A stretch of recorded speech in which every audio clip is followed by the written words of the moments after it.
Hi, I'm Greg Louganis, and I'm in San Diego on the Road to Rio tour.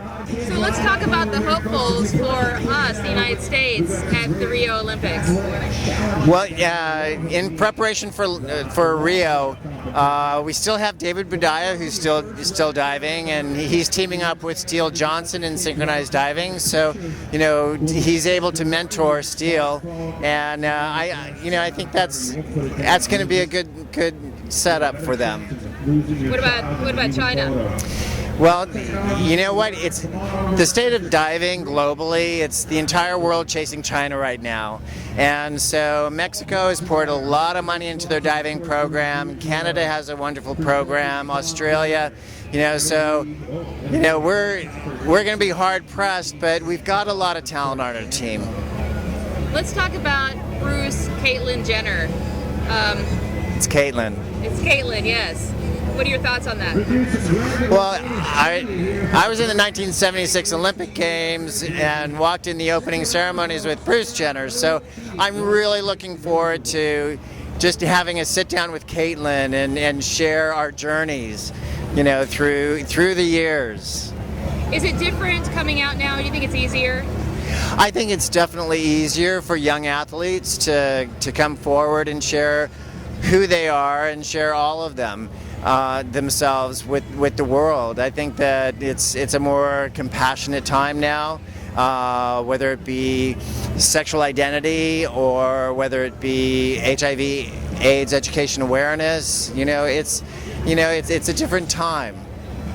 Let's talk about your documentary and what kind of feedback you're getting. Are there things that people didn't know about you? Yeah. I heard it was a little dark. I don't think it was dark. Back on Board on HBO, and you can stream it on HBO Go. I'm really proud of it. I think it's a wonderful piece of work. I think that it really shows a true and realistic view of being an Olympic champion. I mean, it's not a lot of times what people perceive or people would guess that it would be. What kind of feedback are you getting from it? The kind of feedback that I'm getting from Back on Board is tremendous. I mean, because I share so much in the film.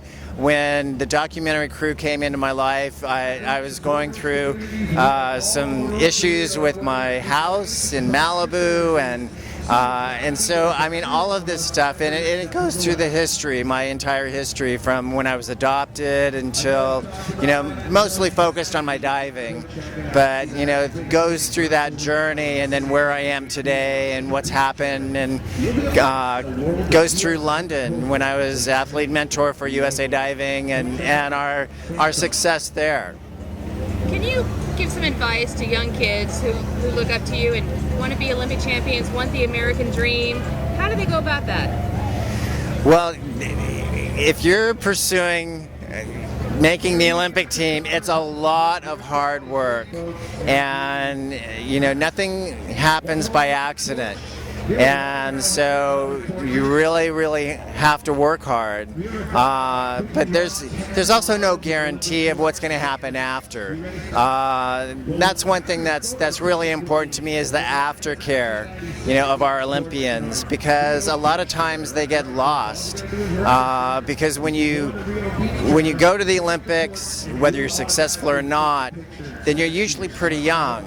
But then the Olympics and your sport becomes so much a part of your identity that when you retire, then it's almost like you lose a part of that identity. So, I think it's really important to me to address the aftercare.